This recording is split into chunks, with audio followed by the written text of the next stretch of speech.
This is The Morning Shift.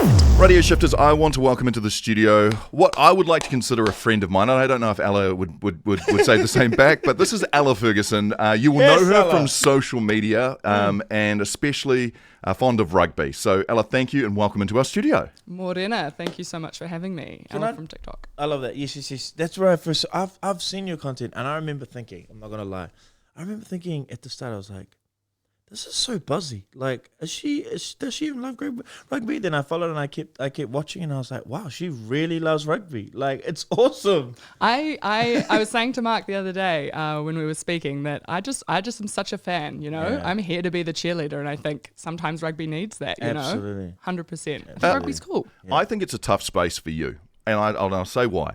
I had the I won't even call it a pleasure, but I've worked in sports media at the ground roots of where it became an echo chamber within the system around criticising sports, and the amount of people who follow rugby in this country who I found were know-it-alls and thought they knew better than you as a male was one thing. I can't imagine, and this is just me trying to put myself in your shoes, what it would be like, because there's a feeling of ownership of rugby and has been for many, many years around men and rugby. And the women's game has certainly taken off, but I imagine that you would have had your doubters, you would have had your people who thought they knew better than you and came at you with different angles, because that's just the reality of what it was when I was doing it. Yeah, there's 100% a bit of that, and particularly on the internet, right? But I think for me, I felt pretty confident in what I was bringing to the sport, and it was always trying to be something quite different and something about where rugby intersects with culture, because that's the cool thing about it in this country, right? It's weaved into the fabric of it. And I think I sit in an interesting space. Like, I'm a girl from the South Island, so I'm a Highlanders fan, you know? So very rugby hard. I didn't actually play rugby because there was no like boys first 15 at my school. I grew up in Queenstown, so everyone snowboarded, you know? And I'm really into fashion, I'm really into music, but I'm also really into rugby. And so I love sitting in that intersection. So I've always felt confident about being in that place. And also sometimes the comments or the misogyny that comes at you is so ridiculous that all you can do is laugh. Laughable. Yep, I agree. Now, one of the major reasons why I asked you to come on the podcast is because not only have I followed your content for years and years and years now, and you're a very enjoyable follow.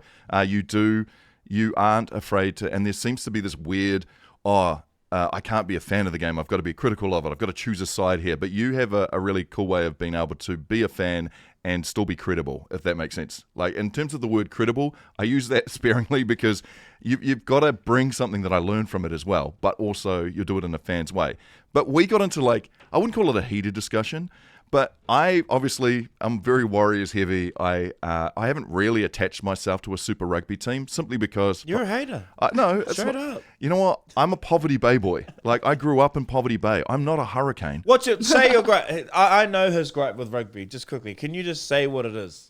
Because I've got many. being a Gizzy boy. Yeah. Well, that's it. I don't. For Super Rugby, I don't consider myself anything to do with Wellington. Wellington isn't a representation of what Poverty Bay and East Coast and those teams are. And even if you drag us over to Waikato, like, again, the Chiefs probably more likely us.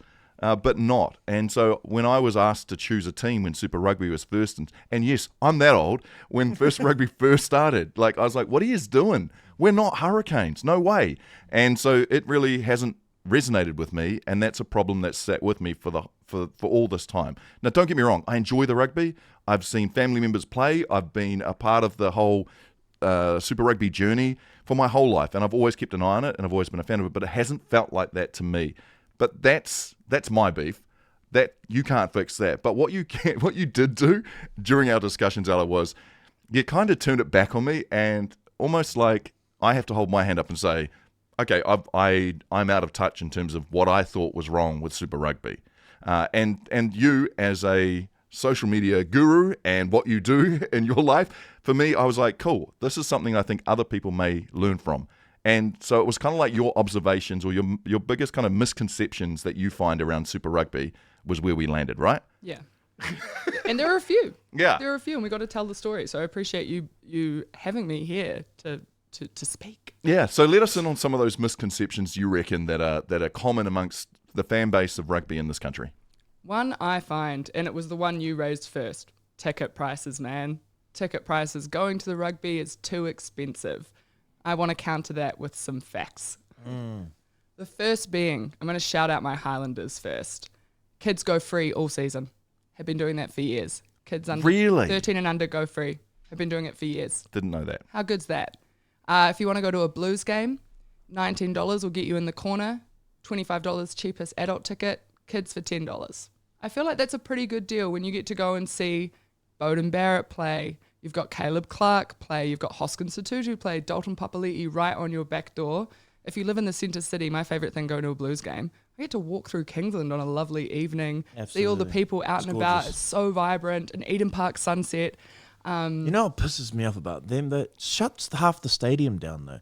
It just annoys me watching all the scatters, like, of all the fans. Can we just get us a one hub so we can, like, filter that energy through? I feel like so, like... Sorry, anyway. But yes, it's very affordable. I love that.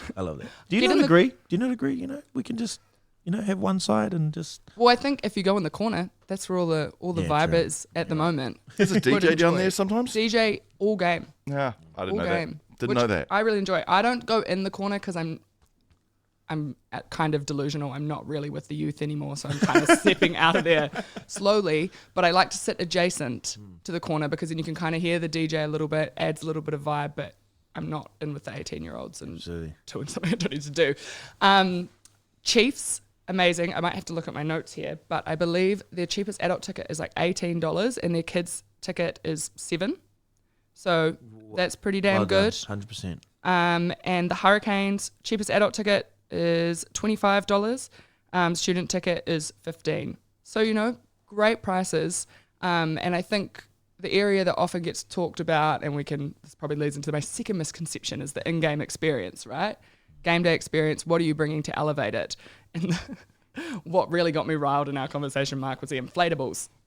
I've seen so many people say, you know what they need?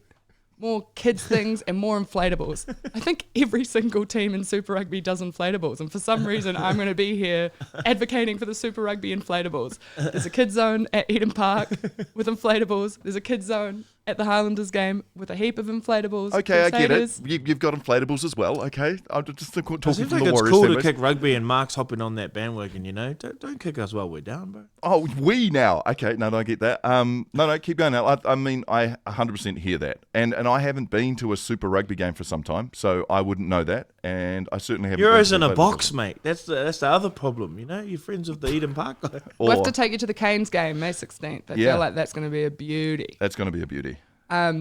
But also, I guess inflatables probably aren't the be-all and end-all. But shout out to the Blues last weekend, who I think maxed out. They delivered something that was, I think, a real level up for them. We obviously had lasers, fireworks, pyro, Drax Project, fireworks, saxophone, the whole thing. But what I liked about it as well is that's what the Blues can do. Like, there's a bit of swagger and bravado to the Blues. And I think if I compare it to, say, the Highlanders, right, really different. They have like a roaming brass house band called the Hot Steppers, who go around all game. Obviously, they've got the zoo, they've got the Salmon Ballet, there's a DJ in the zoo all the time. So I love the different vibes that each of the team can bring as well. So I think there is a lot of element to that game day experience that Super Rugby is delivering. And maybe you just don't see all of it when you're at home watching on Sky, which is also a great experience. But we just, I think as fans, have to get out there and enjoy the games. It's a great way of building community.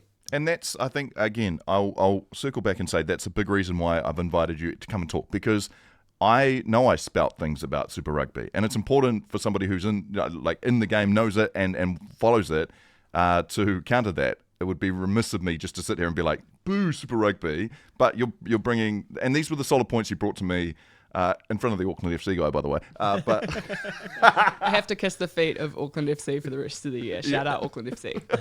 You could have heard it. Like we were going back and forth about rugby and rugby league, and Ella said something. I mean, it was sort of a throwaway comment about, well, Auckland FC something, and there was a guy who was from Auckland FC sitting listening, and we were like, ooh.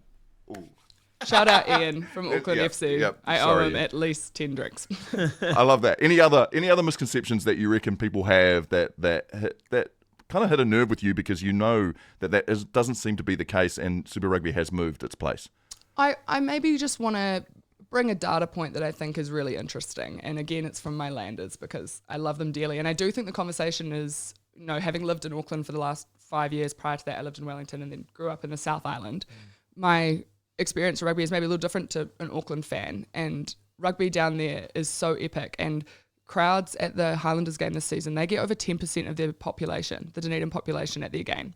So if you compare that to Auckland, that's like getting 100,000 people to your game. So shout out the Highlanders. There's some really good stuff happening in Super Rugby. I just think it's so fun. It's right on our doorstep. It's easily accessible to so much of the country. We have a great legacy with that competition. It's obviously, like, I'm not blind. It's been a challenging week in Super Rugby, but there's great stuff that I want to celebrate as well. So I appreciate you giving me the mic, Marc. Just give them out to anyone these days.